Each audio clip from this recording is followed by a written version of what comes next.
Good morning, everyone. I am CEO at Renaissance. My name is Shibata. Thank you very much for taking a precious time out of your busy schedule to attend this event. From this year, well, up until this last year, we held this capital market day event twice a year to provide you with an update. But this time around, we have decided to integrate into one annual event. This time around, sales and marketing were divided previously in two divisions, but this time around, we have integrated these two into one unit. So sales and market globally, overseen by Alexander, will be presented.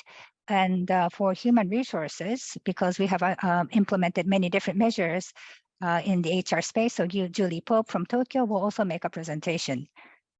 So with these members, the familiar names like Salish and Vivek and myself and Shinkai-san from here in Tokyo and also from San Jose will be making the presentations to the audience. So now, well, I think I'm going to start off. This is the the most scattered, I think, topic that I'm going to cover. But in the first part, I would like to talk about the updates so far. And in the latter part, I will talk about the approaches, our philosophy towards the future. So I'll try to be concise and compact and do my best there. But immediately after me, our CFO, Mr. Shinkai, will also make a presentation, and we'll take the questions for these sessions together.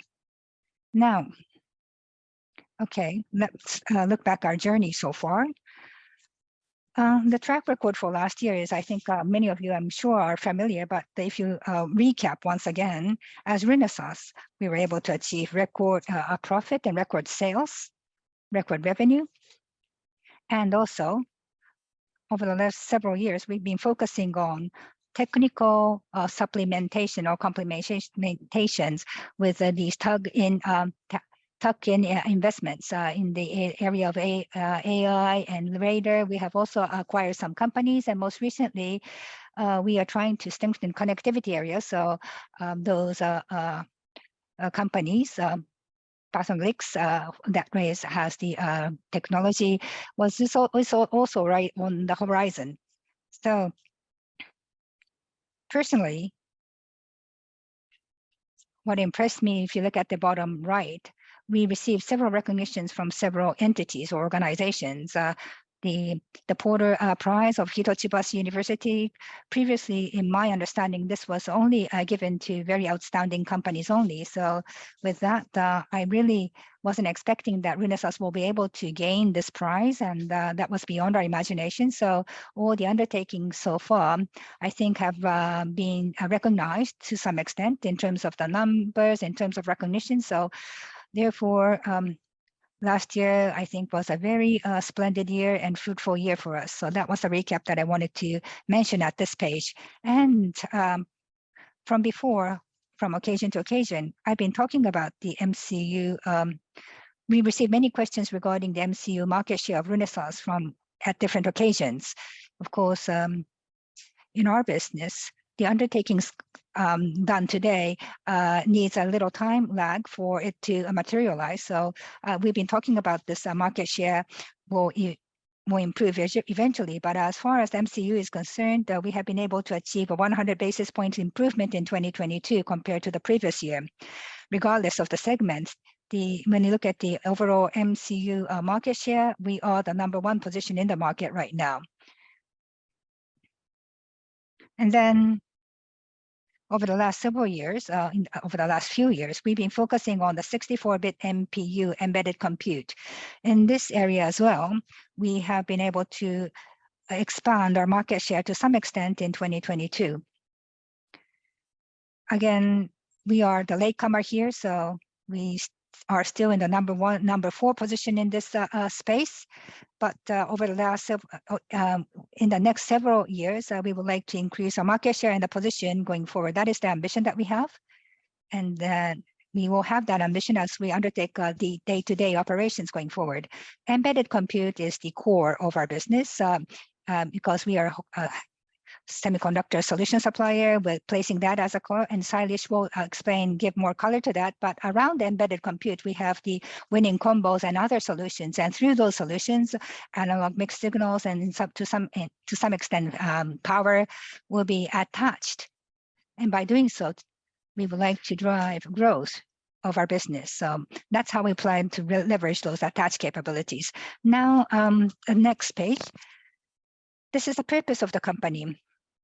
The same slide again, repeated again here. So I don't want to drag on this, but in any event, all of us, including the employees and the end users included, and also the most important is our customers. We have to make our lives easier for all these people. And then how are we going to achieve that? Which is listed up here. That's what we call the strategic agenda. If you look at the bottom half circle there, those are the items that we have to address one by one. We have to align the vectors together towards the purpose and take actions. And by doing so, at the end of the day, we would like to make our customers' life easier. And I think that will also make the end user's life easier eventually. And our employees will have more pleasant days as they work here. So this is a strategic agenda. This remains unchanged from what we have presented to you before. So again, diversification. There's no so much update, so I would like to talk about these other 6 elements here and share with you the progress in all these other 6 elements. First, the focus for growth. For design in progress, for automotive, and also for IIoT, for both segments, we were able to achieve a 20 to 23% increase in design in value. And as you can see from the slide here, last year, we thought that was a stretch target to some extent, but we were able to overachieve the set target. And in terms of design in, it was a very fruitful year in 2022. And then for automotive, 20%, IIoT, 22% is the target for this year. And of course, it's not only about the absolute amount, but the content of them is becoming increasingly important as a theme for us to address. As we have been talking from before, if this is composed of a limited number of huge size DN, the volatility will be significant. So we would like to have a well-balanced portfolio. And I think the details about this will be explained later in Chris's section, I think. And then solution focus. As we've been talking to you, winning combo has been making a steadfast and good progress so far. From last year, as you can see on the left-hand side, well, of course, that count is very important, but of course, it's also very important to increase the quality so that we can provide a full system solution that are ready to use on the part of customers. So that's the reason why we are working to improve the quality, which is represented on the left-hand side. And on the right-hand side, the winning combos proportion to our total DN has been tracked. And by doing so, our solution focused, how this is evaluated by the customers will be visible. So that's the reason why we have set this metrics here. And in this area as well, as you can see here, in last year, 1/3 of the total designing came in from DN. So I think we can fairly say that we have made a good progress here as well. This year, this is again another stretch target, but we believe we will aim to achieve half of our value through DNs going forward, winning combos. So this is stretch. We're not really sure if we're able to achieve that, but we hope to make a good update to you when we meet you again this next year in this forum.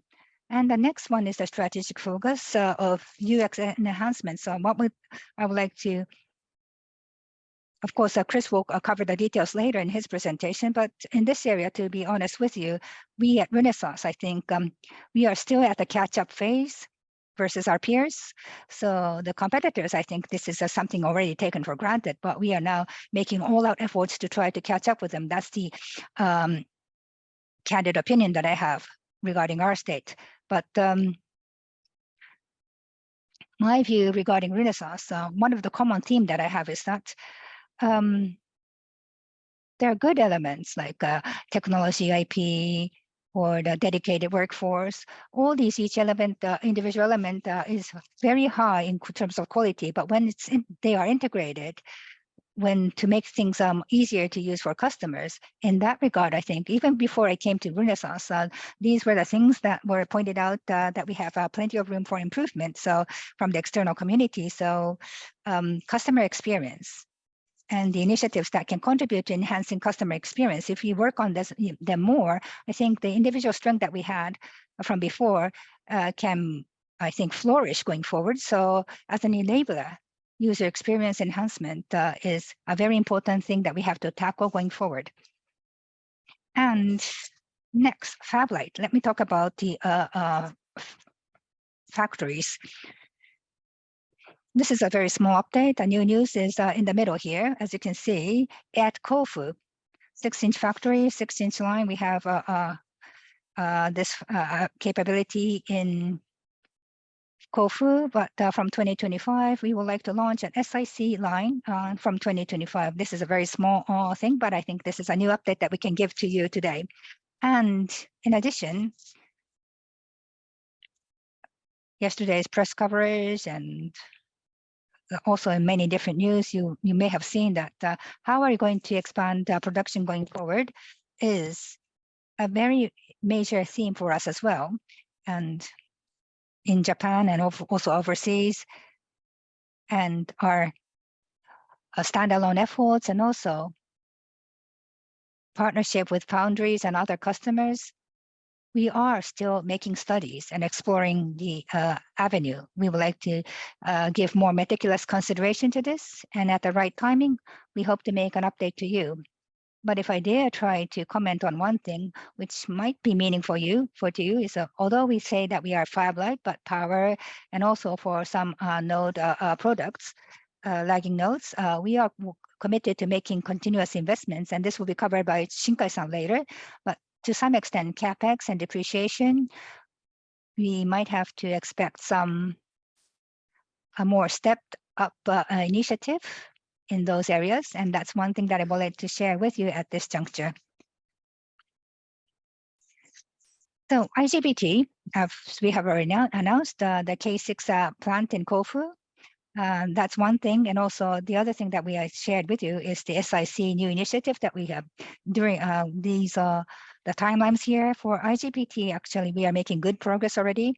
And the number of employees, actually in the vicinity of Kofu, there are not so many competitors in the semiconductor space, and therefore we have been able to achieve a favorable progress of hirings after soliciting their applications. So I think as things go as planned, I think we shall be able to launch the line as planned according to the schedule.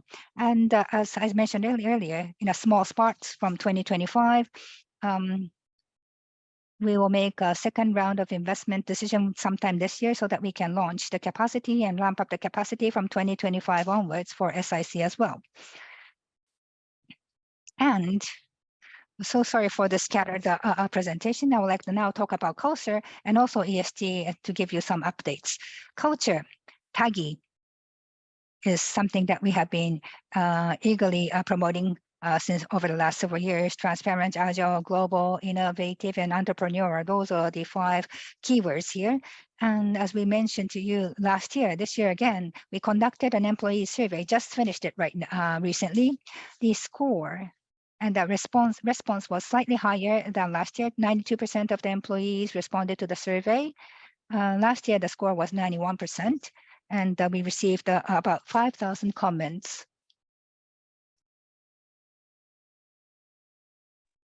And at the same time, we did find that there were a lot of positive comments in terms of transparency and entrepreneurial. And so this is exactly what we want to really focus on. In other words, even before we start to make the final decision, it is going to be important that we communicate to the members inside as well as outside the company and what we're trying to do. And so some of the things that we'll be discussing today is something that we have not really yet made this full-fledged decision yet, but we still do want to make sure we be able to share with you this information because we want to be transparent. And as for agile, global, innovative, I'm sure that a lot of employees would still feel that there's a lot of things that we still need to work on. But with that, all that said, almost 70% of people, I do believe, would agree that we still are doing better than last year. I think that is how they assess the current progress. In other words, everyone is feeling that we are moving forward. And also towards the right, it's really about this engagement. In other words, we want to grasp TAGI in a more wider perspective and thinking what more we'd be able to do. For example, well-being or collaboration. There could be more areas for improvement. And especially within these, when it comes to like global or employee experience, this is something that we're going to be focusing on, especially this year. And so I hope that Julie Pope will be able to share with you a little more detail on these areas. So I hope you'd be able to look forward to what you'd be able to hear from Julie. So now this is about ESG. Last year, I think there were some areas that we were saying that, yes, we are aware, but we still haven't been able to make some new works on. But then this year, it's a bit different. In other words, all the areas that we are aware of, I have already been able to start some progress. For example, you see some column that is in progress, but then also in darker blue, there are areas that we do find good progress so far. Of course, there are more that we still do have to do, but we do believe we're making very good progress so far. So for example, these highlights for this year are the areas, the 4 areas that we put a check mark on. So for example, supplier engagement and some of the regular supplier audit that we've been doing. This is something that, yes, from CDP, we're getting good recognition. And also for conflict mineral, we're just looking at 3 TGs, but then now we have also been able to expand where we'd be looking at, including mica. Not just cobalt, but also into mica. And also for index, now we're able to obtain MSCI AA rating. And finally, at the end of April this year, we have been able to finally issue our sustainability report. So all these activities, I think I do believe the investors are feeling more comfortable with what Renaissance is doing, even in terms of ESG. I do expect that the investors would be able to see what we're doing and say, yes, this is a company worth investing. And all of those activities, yes, is being reflected into our numbers. And some of the targets that we've mentioned before, it's all been achieved. And so sometimes we do receive questions, aren't you going to update those numbers? But I still do want to think a little more before we be able to fully update the target. We still do have to expect a high material cost in our foundries, and also when we have the power side really go up, the whole through is really good. The sell-through is good, but then when it comes to gross margin, it's not exactly an area where we'd be able to expect such a higher margin. And so when it comes to gross margin, especially, we still do expect it's going to be a bit challenging. And so as we look into how the portfolio would go and how the cost would go, and also some of the investment required for our production sites and some of the depreciation burden is something that we'd like to look at comprehensively before we'd be ready to really update the numbers. So please bear with us. The numbers at the moment we are still going to keep. And now from here off, we want to look a little more into the days ahead. I know my schedule is tight. I do have to make sure that I be more compact, but the message here is really simple and one. In other words, I think this is something that I did mention in our previous earnings result, but we do want to expand our inventory. And so if you be able to look at embedded computing, we want to make sure that we will be able to see an increased analog and power, a slight increase. And by doing that, as you can see on the right-hand side, the lead time perhaps could be reduced largely by like 30 to 40% from the customer's perspective. Now, there's a lot of less visibility, uncertainties, but we still do want to make sure we be able to show some result. And especially when it comes to inventory, this is an area where a lot of investors would be asking. So based on what we were experiencing back in 2020, a lot of people were asking, are you okay with the inventory? Now, we have been controlling the inventory very, very tightly, but then at the same time, when we look into the future, we want to keep a balance between a tight discipline as well as how much we'd be able to have for our future growth. We want to make sure we be able to have good room so that we be able to secure large growth. So inventory control plus shortening the lead time, this is what we want to balance out so that we really be able to focus on what growth we'd be able to achieve. And so as for target model, DOI, it's going to be 20%, increased by 20% from the previous 100 to now 120 days. And some of the financial details, that's something that you'll be able to hear more from Shinkai-san later on. Now, here we're looking into 2030 aspiration. Now, no change to what I mentioned earlier before, but then, so here we're looking at 2 times 3 is 6 times. And so the double times 2 is exactly what you'll be hearing from Vivek and Silesh. And we're going to be now renaming it the Solutions Group, but it's really about what product line growth we'd be able to achieve. That's where we'd be able to achieve that times 2. And then when it comes to time 3, that's about valuation and multiple expansion. And if we multiply that 2 numbers, that gives you 6 times.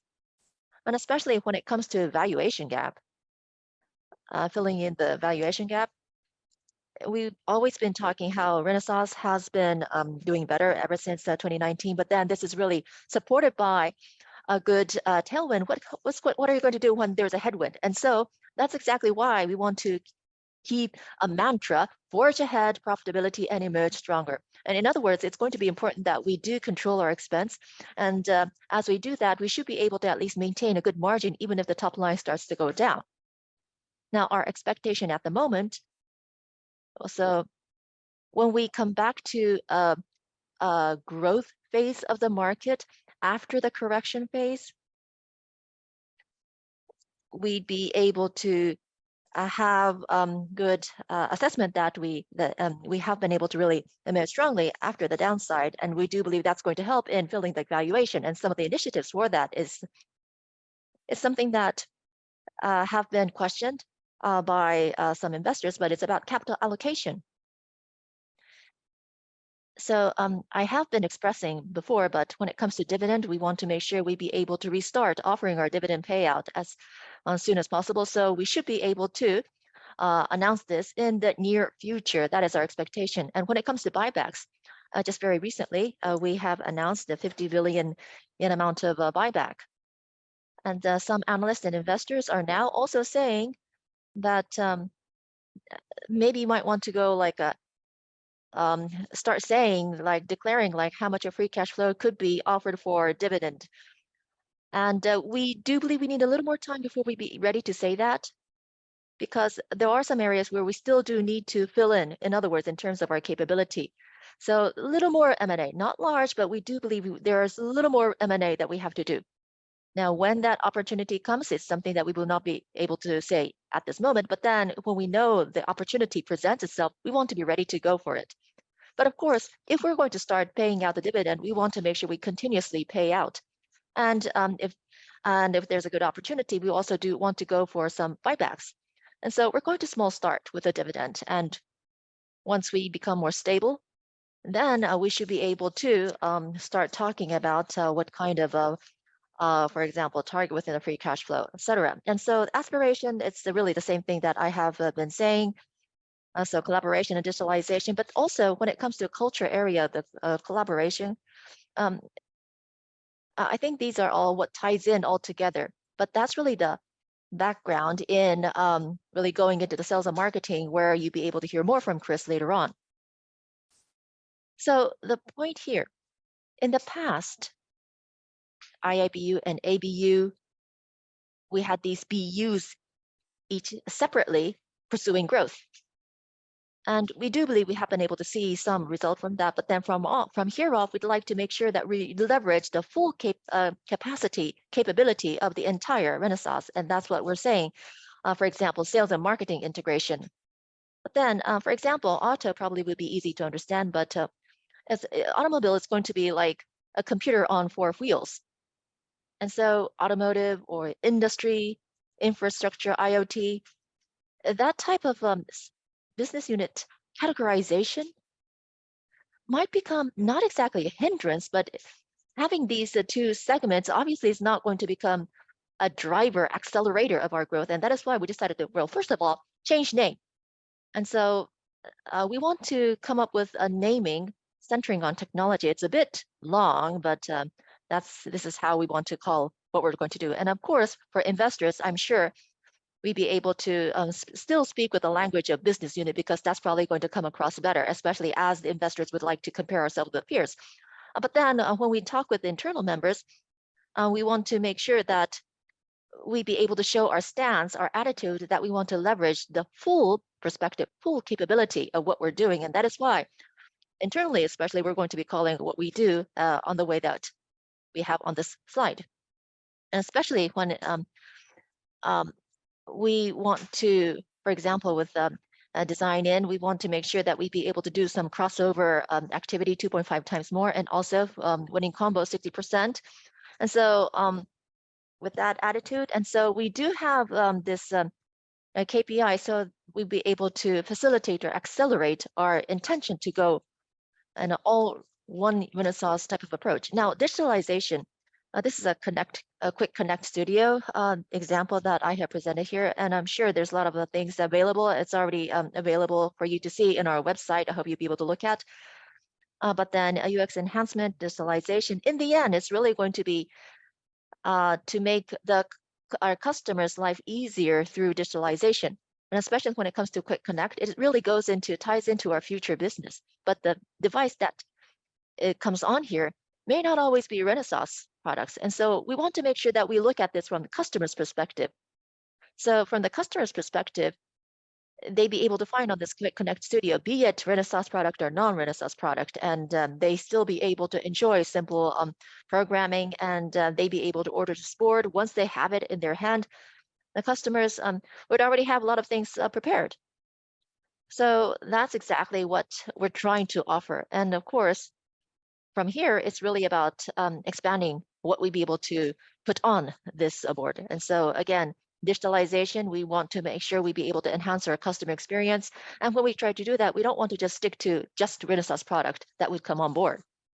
So I know I've been speaking a bit longer than initially expected. I know I've been talking about a lot of things. Maybe it wasn't exactly easy for you to follow. But again, what this correction, the softening, what we're finding here in the market, we want to make sure we still be able to keep a good discipline within ourselves so that we be able to emerge stronger. Hopefully that is going to help filling in some of the valuation gap. And of course, as we look into the future, like I mentioned in today's presentation, we want to make sure that we be able to unite all the capability that we have in Renaissance. And so all the individual initiatives, we want to make sure we be able to integrate so that we be able to go as one whole Renaissance. And in the end, as we have at this very bottom, we want to make sure what we do will make our lives easier. And so that would materialize our aspiration into 2030. So I know I've been speaking for long, but then I'd like to ask Mr. Shinkai to speak his part. And after that, we'd like to open the floor for Q&A. So Shinkai-san, please.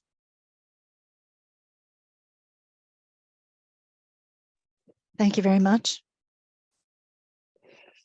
We would like to invite Shuhei Shinkai, Senior Vice President and CFO.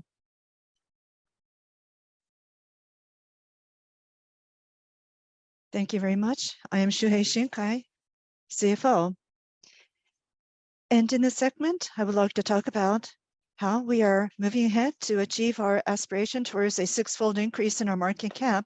I will cover recent priorities, initiatives taken, and capital allocation approach.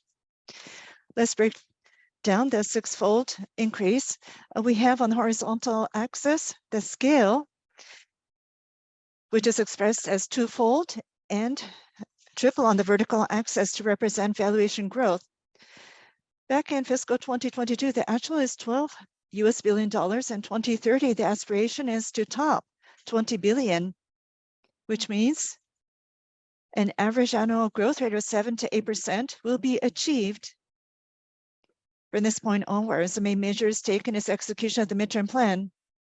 We need to expand on production capacity. We need to pursue inventory management.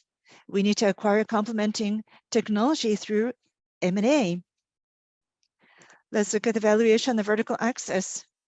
This can be broken down into two steps. The first step is to close the valuation gap, eliminate the discount applied. And the second step is to grow the multiples even further. We need to first focus on the first step, conduct down cycle management, achieve shareholder returns, and increase fall through to free cash flow. And I would like to dwell on these points today. And moving on to the next slide, please look at the shaded area at the center of the slide. The adjusted results for the full fiscal year 2022 after adjustment register 1,228.2 billion yen in sales, 56% in gross margin, and 35% in operating margin. And just as a reminder, the adjusted results reflect exchange rates adjusted to midterm rates, 100 yen to the US dollar and 120 yen to the euro as applied to continuing operations. And compared to the midterm model on the right, both indicators, sales growth and also margins, have also made good progress to date. Even in an economic downturn, we plan to operate within the scope as indicated in this model. And moving on to the next page.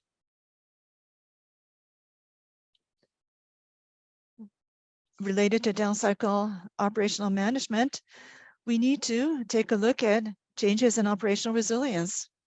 Up until this point in time, in terms of gross margin, operating margin, we have been able to maintain at certain levels. So what has changed compared to the past? Please pay attention to the right-hand side of the slide. In terms of fixed costs, between 2019 and 2022, we have been able to contain the increase in fixed costs to about 20%, even while sales doubled between this period.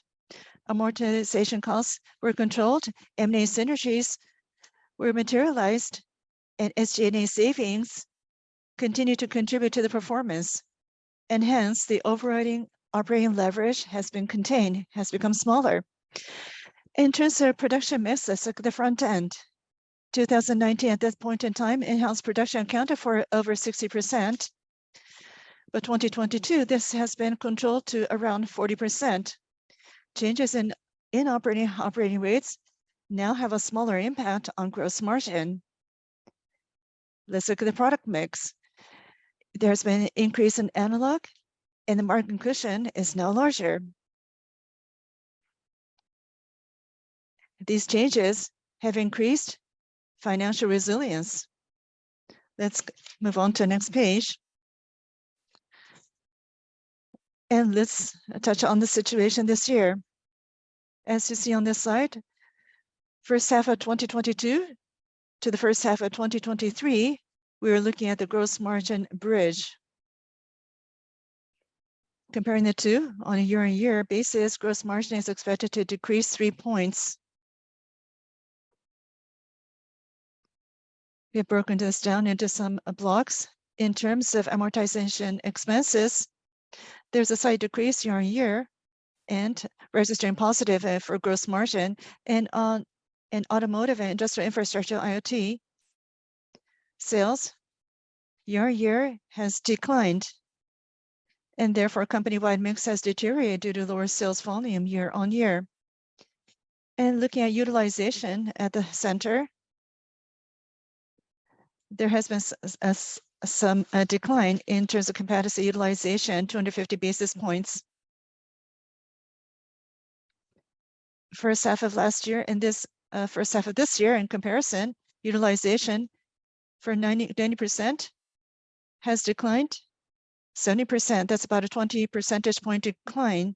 As we saw in the earlier slide, when we look at the changes within the cost construction, currently utilization 10% change would have an impact of about 1 percentage point on the company-wide gross margin.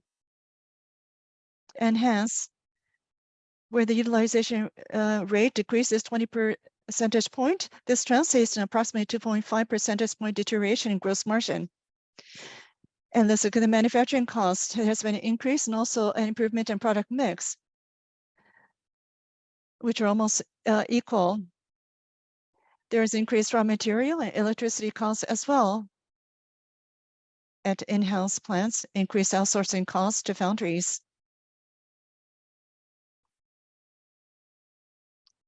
However, this has been offset by mix improvement and price increase. And that describes the situation from previous year into this year. Let's look at the outlook. What will be prospects ahead? Looks like the amortization cost at the very left. As we roll out investment to expand production, we expect this will increase in stages. And for automotive, there will be a pickup on back of demand recovery. So there'll be an upturn, and the same applies for utilization as well. When we look at the manufacturing cost mix, of course, this is dependent on external, market situation on cost side and also mix side. We have been attempted to strike a balance. In the subsequent pages, we are going to look at the capacity and also M&A. And moving on. Here, we're looking at capacity. Our production strategy is based on a fabless or fab-light model. 28 nanometers and beyond are outsourced to foundries. And at the center, the 40 nanometers and below are manufactured in-house and also foundries. And very down below, power discretes are manufactured solely in our in-house facility. 2030, we plan to top 20 billion in sales. That's about double the current level. Capacity expansion also needed to materialize both in foundries and also in-house as well. In composition with the fabless fab-light model and the mature and also power discrete, we are currently considering investment in these areas. As for power discrete, investment is intended for Kofu K6 and also Takasaki for SiC production expansion. And looking at the right, we are looking at capacity expansion as an assumption, and we're looking at investment, 5% against sales. That's a current level of investment against sales. And this will arise exactly at what point in time this will materialize will be decided as we are currently studying various scenarios, and we will update you. And we have the capacity status on the bottom right-hand corner. And 2024 MCU analog and 2025 power discrete capacity will ramp up. The time of the capacity ramp up, it will be synchronized with the start of amortization and also cash out. In other words, amortization will start to increase from the year 2024. And moving on. Here we're looking at the inventory strategy. In order to pursue a strategic inventory, we need to round up the DOI level. We will expand the die bank and shorten the order lead time. And this will put into focus a die bank holdings, die banks of general purpose MCU and also MPU and analog and power products. We will set the bar higher. And as for those that are produced in-house, due to prospective VCM, the die bank will have work as a buffer for products manufactured. The current DOI model of 100 days and plus is where we currently are. And this will be increased and rounded up to 120 days. And as a result, what will happen is described in the bottom right-hand corner. The lead time for orders for general purpose products will be reduced by 30 to 40% under plan, starting with those for which die bank expansion has been completed. In a phased manner, we will be materializing on shortening of lead time for orders, fulfillment, and switching gears. The review on the horizontal axis measure an important component of capital allocation is M&A. And I'd like to reflect back on past M&A deals. There have been 3 major M&A transactions to date, Intersil, IDT, and also Dialog. And as you recognize, after acquisition, growth have been registered, especially Intersil in 6 years have doubled. There's been a remarkable growth in Dialog. We are seeing growth registered around 2%. And down below, we are looking at the cost synergy against the target. We are overshooting the target. This is attributed to the reduction cost expenses, cost-cutting measures. And the 3 large M&A transactions have produced positive results. In retrospect, valuation at acquisition was not that high. I believe it's fair to say so.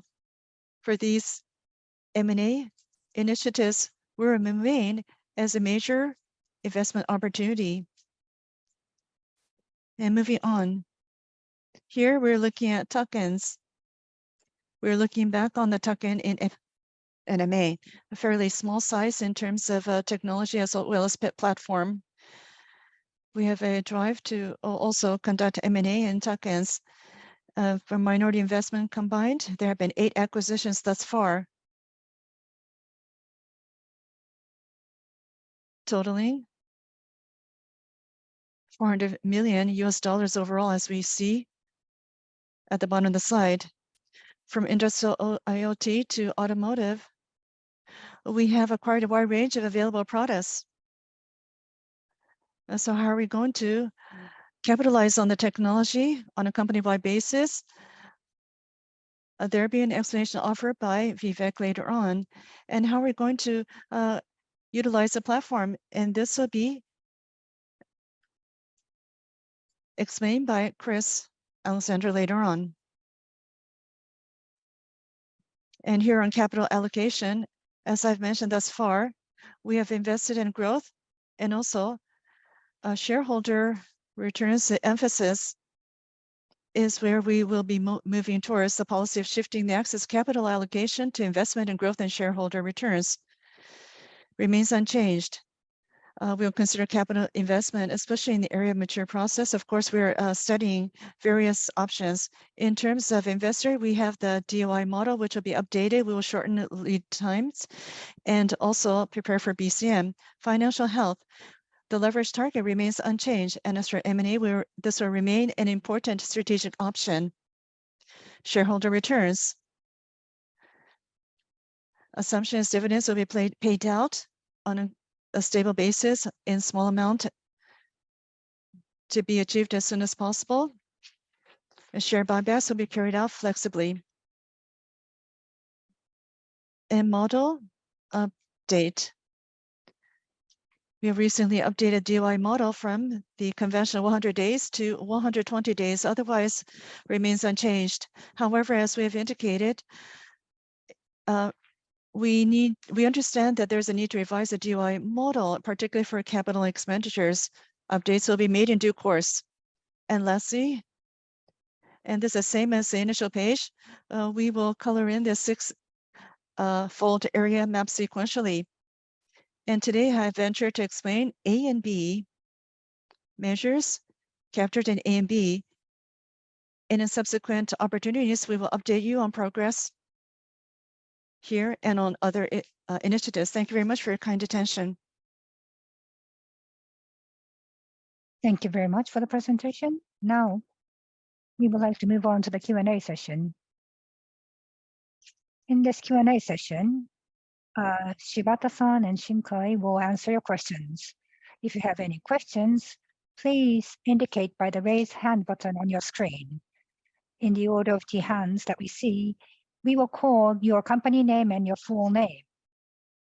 Once your name is called by the MC, your microphone can be utilized, so please unmute yourself and begin your question. In the interest of time, we would like to limit the number of questions to 2 questions per one person. We thank you very much for your cooperation. Now, BOA Securities, Hirakawa-san, the floor is yours. Please unmute yourself and begin your question. Thank you very much, BOA Securities. My name is Hirakawa. I have a question to the president. What left as the strongest impression to me was all Renaissance. All Renaissance. Where do you think is the biggest central force of your company? Is it the purpose of the company or customer centricity, or is it the pay raises, the profit in line with the profit growth? What drives the unity of the company most strongly? Can you talk about that? That's my first question. My second question is about the valuation expansion. I think this, after all, the Renesas profit has been increasing, but if the automotive profitability is much higher, I think you'll be able to enjoy greater reviews. So maybe this is something that you're going to address in your phase 2, maybe, but can you share your thoughts about that? That's my second question. So can you answer these questions? Thank you. Regarding the central force of, there are many things that can come into play there.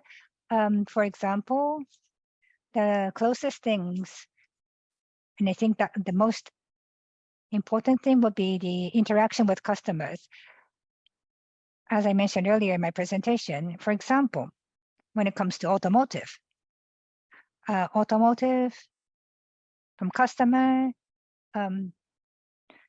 they may be asking that they will be willing to listen to proposal of non-automotive technology, for example.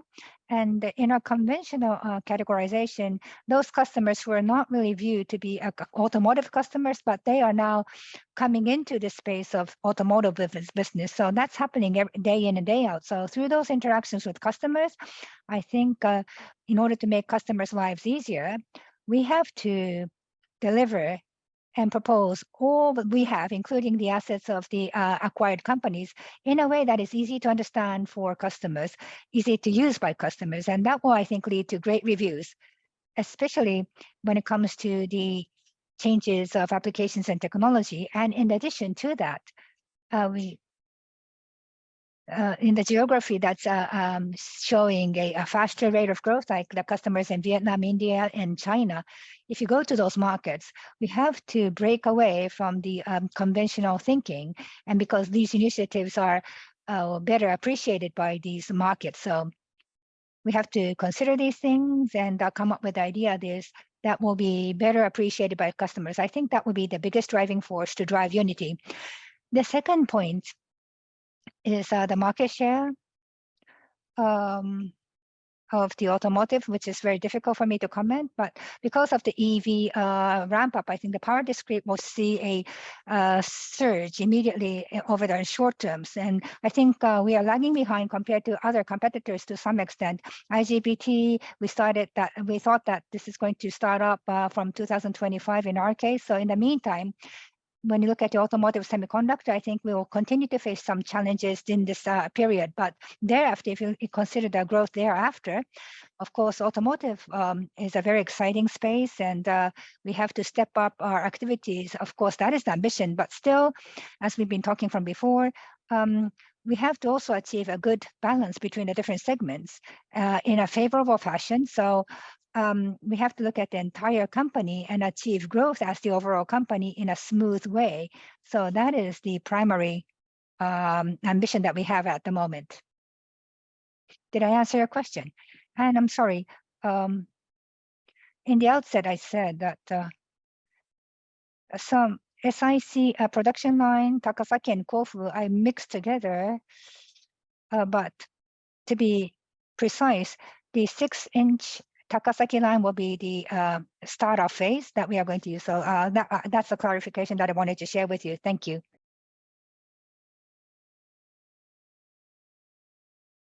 Thank you very much.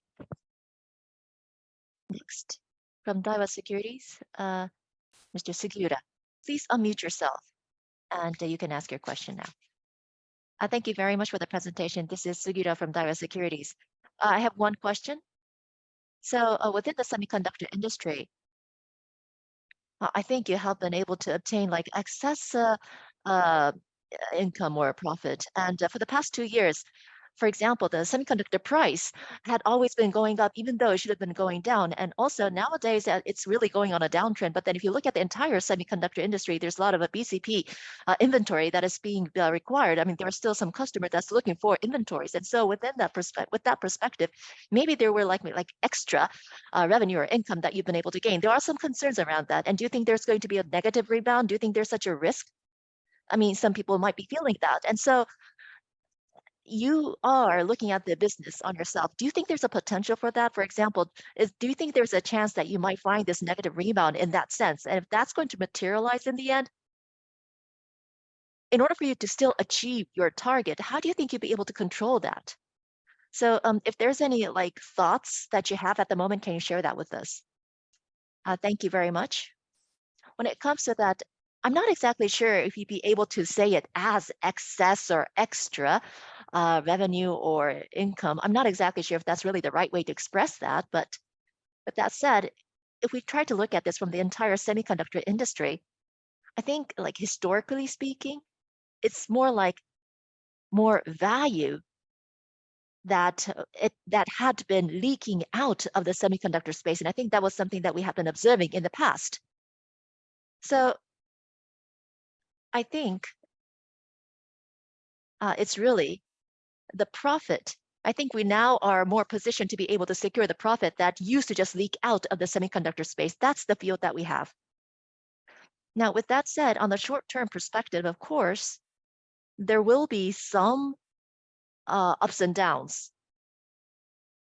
And so when it comes to price and the revenue and profit, it's not like we're always going to keep on finding a steady growth in all these. And so in short-term perspective, I'm sure there will be some ebbs and flows and ups and downs. But then still, if you'd be able to look at this in a long-term perspective, I'm sure we'd be able to really progress in a more optimal pace. But then just like I mentioned also from Mr. Shinkai, looking at our current operation, cost is increasing. We are actually feeling that, especially the procurement cost. And when we manufacture, the utility cost and labor cost, it's all rising. And so it's not exactly like a deflationary trend that we've been finding in the past. I mean, in the past, if we just wait, we'd be finding all the costs go down, but then maybe the paradigm has already shifted now. That's what I feel. And also, how are we going to progress ourselves? That really goes back to today's theme, and I'm sure it's going to be our future theme as well, but it's really about how we be able to enhance a value. It's not for each device, but it's really about user experience. It's really about digitalization, and it's really about expanding the scope of the value we'd be able to add to this, the offering or the solution we'd be able to offer. So for example, in the past, we would just try to measure the weight of the semiconductor in thinking of what the price would be, but it's more going to be a bit different. It's not going to be a value that you can just measure in weight. And I think semiconductor is really going to be the center of this new paradigm. And it is going to take time before we be able to actually feel that and see that, but it is really the direction that we need to pursue. If we be able to achieve that trend, then that short-term ups and downs should be balanced. We should be able to absorb that. That's how I feel. Thank you. Thank you. Thank you. Next question is from Fujiwara-san from Citigroup. Please unmute yourself and begin your question. Well, thank you. This is Citigroup Securities. My name is Fujiwara. I also have 2 questions, if I may. The first question regarding the margin resilience. This is a question regarding margin resilience. In this down cycle, the margin is not likely to go down significantly. So I think you're managing quite well. But in this minor down cycle, what is the headwind and what is the tailwind, if you will? I think because those are mixed together in this cycle right now. So in this down cycle, what was the major tailwind for you? And in the next down cycle, you may have employed countermeasures against the headwind. So what will become useful for you in the next down cycle? What is your expectations for that? Can you share that projection? That will be appreciated. That's my first question. My second question is about the power semiconductor related investment. The gross margin looks inferior compared to other products you said, but the power exposure, automotive overall, or maybe in other aspects, to what extent do you think you can expand going forward? If you have an image of that, that would be appreciated. So can you talk about them? All right, the first question will be answered by Shinkai-san. Well, tailwind and also the headwind. In that regard, I would say that if you look at, I talked about the bridge in the gross margin from this year and from last year and this year. The rise was a good tailwind for us because the how to control that is going to be very important as we see increase in the depreciation as in line with the production increase in the future. If you look at the far right block, the overall cost increase and the mixed improvement and the price hike, those are well balanced today. So that's the successful factors this time around. And then raw material prices and the high raw material prices, then price hike, and also the mix. What's going to happen to them going forward? That will be affected heavily by the environment. So we have to take them into consideration, but we don't have a straightforward answer, but these are going to be very important elements. So we would like to keep a close eye on these developments going forward. And the other thing that I would like to add here is that the factory utilization covering around, that will have a 100 basis point impact with a change of 10% utilization. As you may recall, from around mid last year, we started putting a brake on our activities, and that was criticized that we started to take actions too early, but we'll try to put our brakes to ourselves early on so that we can take actions when need be. So as a consequence, we were able to keep our inventory at a very low level. So we are now, when we start trying to increase the inventories, that will sustain the utilization of factory, and that is the case today. So although this is an internal factor, but I think this has turned positive and as a tailwind and underpinned our performance. So even in the down cycle in the future, if we can manage in the same way, I think we shall be able to moderate the changes of our margin trend. So we talked about the inventory increase or decrease, but I think we have to agilely work on those controls, looking at the trends of the market. And of course, we just started our activities in the power space, so we cannot talk big and declare 100 billion and hundreds of billions, and we don't have that significant target right now, so we don't want to disclose that either. However,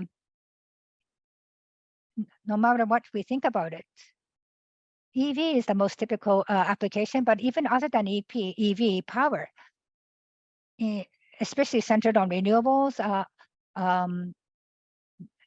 this is going to have electricity close to carbon neutrality, and I think that's a straightforward, linear expansion that we can definitely expect. So power, I think, we are expecting that this will become a significant portion to some extent in our business, but unless we're able to catch up with this production, this will only be a pie in the sky.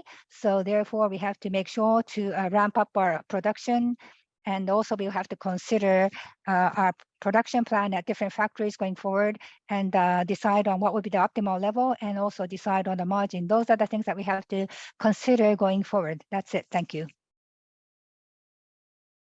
A supplementary question, a follow-up question regarding power.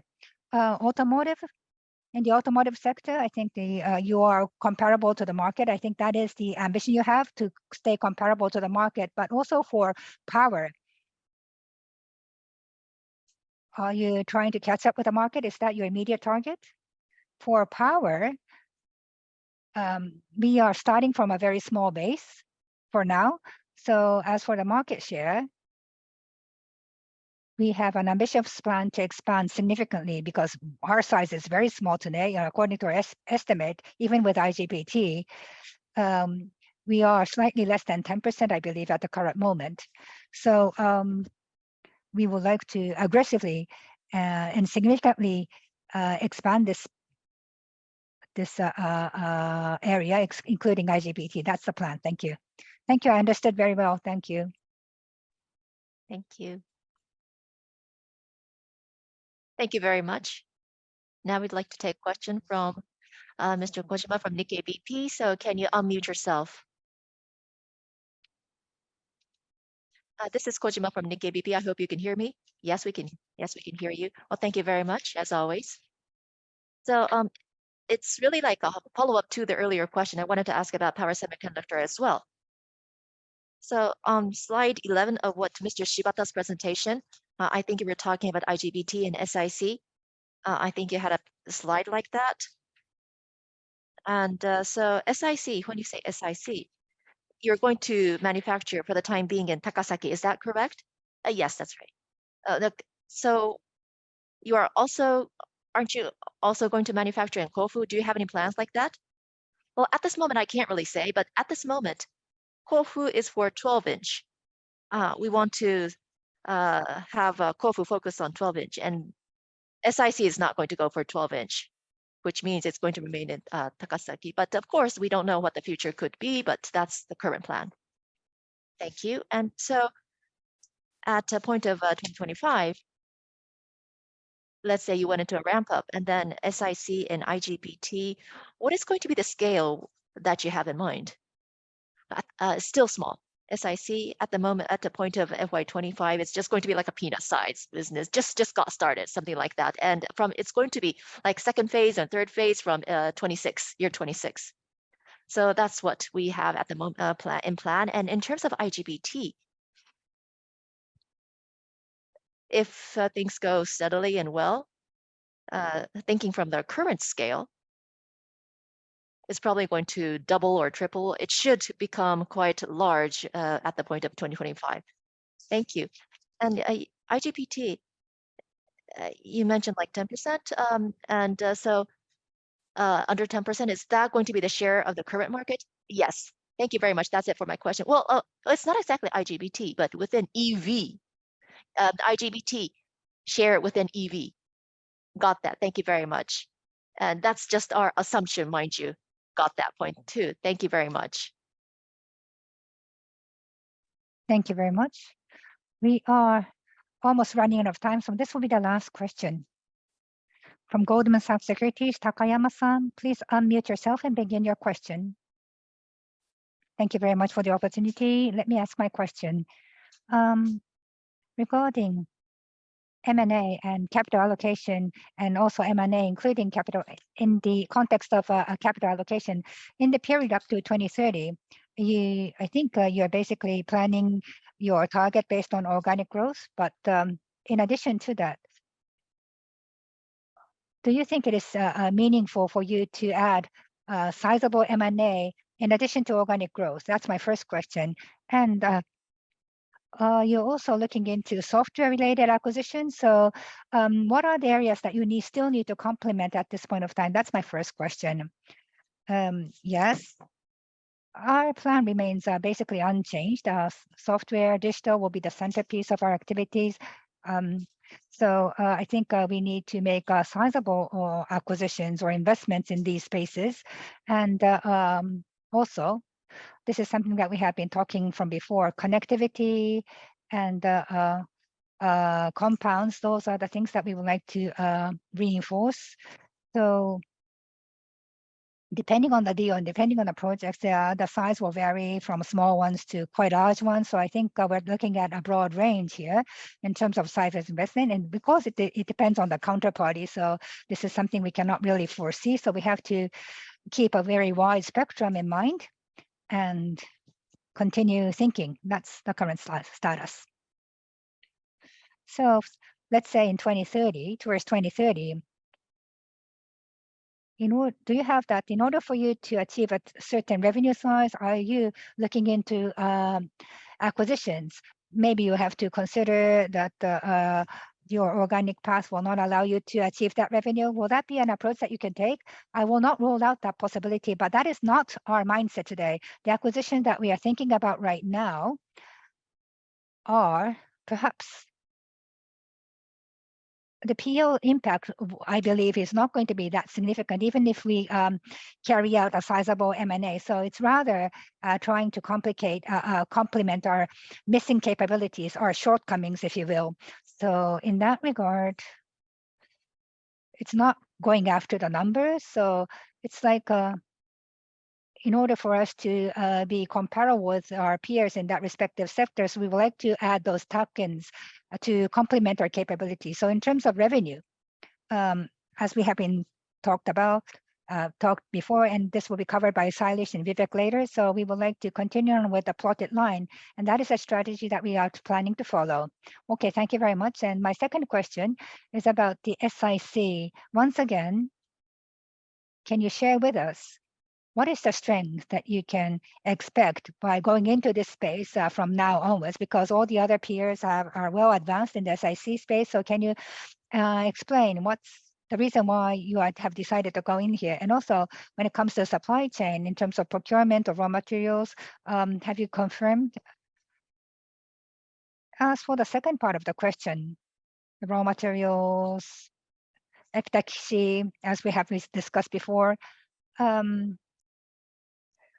for SIC still at this point of time, I think the SIC is still at the early phase of the business. So silicon is a very mature market. So I think a different approach is definitely needed for silicon carbide. So I think we would like to broadly look into partnerships. So that's my answer to the first question. And then the first part of the question, does it make sense for us to enter this space at this point of time? The same applies to IGBT. We are also a latecomer, a significant latecomer in these spaces for SiC and IGBT. But of course, it's very difficult to quantify. But perhaps I would say one of the strengths that Renesas has that cannot be quantified is around power. We are capable of developing something very efficient. So silicon and carbide, and also for LGBT, we are a very significant latecomer. But for the current generation and for the future, I think we are receiving a great review on the because of our performance from the customers. So the same applies to LGBT. So we would like to spend a proper amount of time, and if we can build on our current initiatives, I'm sure that we shall be able to enjoy great recognition from the customers. As of now, the technical expectations, and also looking down into the future, the supply is going to expect to be not enough. So all the customers around the world are showing strong interest, and we are receiving a lot of very powerful inquiries from those customers. So I think there's plenty of space still available, and I think we are well positioned to increase our market share, even if we enter this space from now onwards. Thank you. That's all. Thank you very much. We have received other questions. However, due to time constraints, we would like to close this Q&A section for now.